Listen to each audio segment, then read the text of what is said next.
What's up, guys? Welcome back to the channel. Everyone's having a fantastic day today. You joined me from the new house, which is extremely cluttered, as you guys can see.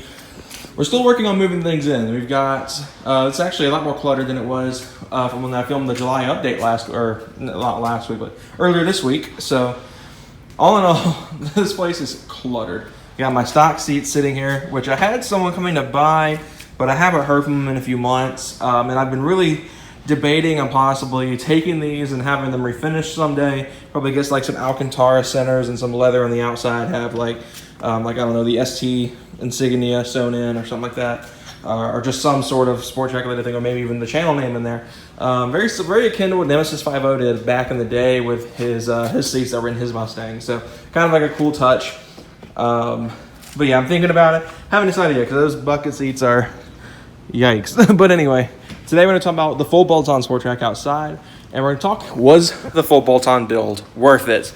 Now, you guys have probably seen a few videos back, maybe about 2 or 3 months ago, I uploaded a video talking about how much money I've spent on the truck, and if I thought that was worth it. And the idea of this video got sparked because a comment got posted Thursday, which is the day I'm recording this, the day before this video goes live, that sparked my brain a little bit and was like, wait a second, I want to talk about the build in particular. So I talked about the truck in general, the $10,000 I've spent in that truck over the going on 4.5 years since I've got it, and it'll be 4.5 years once August hits. So I've had it a long time. I've had it a very long time, and you guys know this truck's been through multiple phases. Originally, it was going to be completely stock. I was never going to touch it. When I first got it, that was kind of my goal, was to keep it completely stock, drive it till the wheels fell off, and then buy a Miata. That's what I wanted at the time, was an NA Miata. So I was wanting to just drive it till the wheels fell off, and then that was that. Back then, me and Michael had talked about getting Miatas, like just being like a little Miata squad back in senior year of high school, which is when I got that thing, right very end of junior year, beginning of senior year. So, yeah, me and Michael talked about that, and then we found out he couldn't really fit in a Miata. Now he doesn't like Miatas, so... But anyway, so the full bolt-ons build, if you guys haven't been following, it just got finished up a couple months back. And, well, that's what I get for trying to rest my arm on a package of paper towels. But anyway, the build got finished a few months back. And for those who don't know, my definition of full bolt-ons has always been the max amount of bolt-ons that are available for your platform. And right now, there's not a custom, a ported intake manifold you can just buy online. It's not like, like the Camaro, for example, you can get the MSD manifold, you can get Edelbrock stuff and left and right, stuff like that. Mustang, same thing. You can't get like the upgraded 18 manifolds or something like that on a sport track because that's just how they are. They were really very limited in terms of intake manifold stuff. But my truck has everything that is available for the Job 2 4-liter V6 in the sport track, which was headers, intake, exhaust. That's pretty much all it takes to be full bolt-ons with the sport track, especially a later Gen 1. The early Gen 1s, you could throw a throttle body in there, and I believe the Job 1s had a different intake manifold you could swap out. I know Tom Marana makes a intake manifold for the 4.0, but I believe it's more based on the Job 1, not the Job 2. So I know... and it's also meant for like a nitrous or a drag setup or a turbo setup. So obviously, my truck being a street truck, I don't need a turbo intake manifold, but it's there. That's like a high ram kind of deal, but that's pretty much that. And I think, like I said, I think it's for the Job 1. But for the later Gen 1s, I've pretty much done everything I can. There's no throttle bodies available that I've seen. The later Gen 1s, people are going to ask for the Mustang because the 05 to 09 V6 Mustang had a very similar engine. Those were electronic throttle body. These are, I think the term is drive-by-wire. So the truck is definitely in its full bolt-on state. So for those who don't know the setup, it's got a eBay cold air intake, which I'm actually working behind the scenes with Michael. We've been talking about it briefly for a few weeks, but I finally got the money to do it. Of building a custom cold air for this truck that'll be unique to it. And who knows, maybe if people asked enough about it, we might, manufacture and sell them or something like that. I doubt it. It's just theoretical. But it's got the eBay intake. I made a whole video talking about why those suck and why not to buy them. It's got a set of DNA motoring short tube headers, which are based for the Ranger, but due to how similar the Sport Track and the Ranger are, since they ride on the exact same chassis as each other, you're able to use Ranger headers. Of course, the only thing that caused an issue of mine was the EGR. The EGR tube wasn't wanting to hook up right. We had to do some sort of, like, I don't know how they fixed it, but the EGR is still hooked up, so it still works and everything. It's got a X pipe, which was a mid-cat delete, a secondary cat delete, which was replaced with the X pipe. The stock Y pipe was cut up and turned into down pipes, so it is a true dual setup. It's not one of those bougie, like, single in dual out mufflers or anything like that. It is, you know, a true dual X pipe setup on this truck to a set of MagnaFlow 6-inch mufflers. And people commonly can like say it's straight pipes because it's, you know, the mufflers are like, you know, 6 inches long. They're not really big. So a lot of people will say that it's not straight pipes. It still has mufflers, they're just really small. But yeah, that's pretty much the setup on that. It's tuned by Brent Speed. Right now, we were trying to get HP tuners to play ball with us earlier this year. I mean, Michael, because Michael is an HP tuners tuner. He can tune pretty much a couple of cars. I know specifically he can tune the Speed 3s. Since he's done it on his own, he's tuned his own Speed 3 and has done quite well with it. And so we were working on possibly moving to HP to do my truck, to tune the truck ourselves. That way we could really dial in the tune. And Michael knows what he's doing, and I can trust him with that. HP, however, just didn't want to play ball. So I'm still using SCT stuff. I've got an X4 that I've used with Brent Speed for a number of years now. That's pretty much that. The truck is in its finished state. So my question for the title, and I know I've kind of gone on a little bit. I'm watching the recording. I'm hitting 6.5 minutes now. Was the build worth it? Have I had kind of my money's worth? So the full bolt-on setup really didn't cost that much. A grand total of about $2,000, maybe $3,000 in labor. $3,000 of that is probably the full bolt-on setup itself. And most of that is labor. The parts were fairly inexpensive. The X pipe I paid less than $40 for. The headers were like $120, and the mufflers were about $175. But I got them on sale. They're usually about $215 a piece. Normal price, but I got mine on sale, so I paid about that much for both. So, you know, fairly cheap parts, but it was more the labor. I got it done by a really, really, really high quality shop here in our area, who fabbed up the entire thing, put new hangers in and everything to where it doesn't sag. A lot of people who get dual exits on trucks that were single exit, they goof up on one part, which is where one of the tips sags in the other. And I always, like, in my head, make fun of that kind of crap because I think it's just, you know, it's cheap. And one thing I wanted to fix with this one was when I had it done is I wanted to make sure the tips didn't sag. And so they welded up brand new hangers on the back. I'm actually going to come out and show you guys the truck. I've been trying to stay out of the heat because it's exceptionally hot today because it's a Georgia summer. But we got the 3.7 Mustang. We're a really dirty car. Both of these are dirty, really. But the exhaust setup on the truck is not sagging. So one thing you'll notice right away, that's one thing I wanted to make sure happened when I had the exhaust put together, was it didn't sag. So I wound up spending about $2,500 overall for just labor on this thing. And that was also including the valve cover gaskets and steering rack replacement.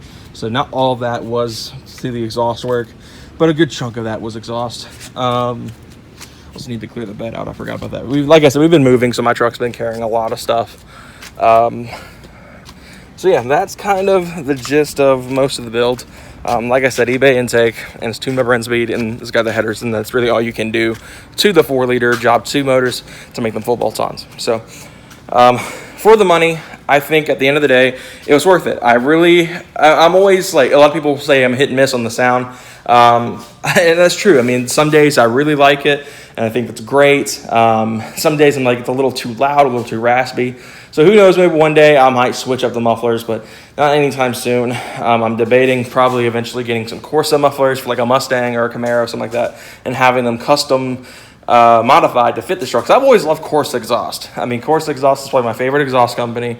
So that's you know, obviously something I want to run on this truck. And I was originally planning on buying Corsa Sports for the 3.7 and having them modded to fit on this truck, but I just never pulled the trigger because Corsas, as you guys can probably guess, are obscenely expensive. So I never wound up doing it, but who knows, I might do other sports or extremes off of like a different car and then have it modded to this engine, to this truck, but not anytime soon.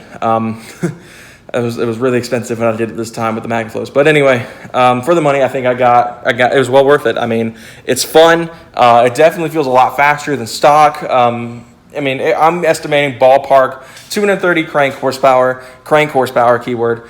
So, you know, not a huge jump, But here's the thing. When you have a car done, especially with exhaust work, life's not Gran Turismo. Gran Turismo and Forza and all that stuff acts like, you gained, 50 horsepower off an exhaust mod. That's not real life. A full exhaust probably nets you at most like 6 horsepower. Maybe it's different with these trucks because it had 4 catalytic converters and a massive muffler. So who knows, maybe it did gain more than that. But most of the time, most cars do not gain more than like 6 horsepower on a full exhaust, no matter what material you use, stainless or titanium.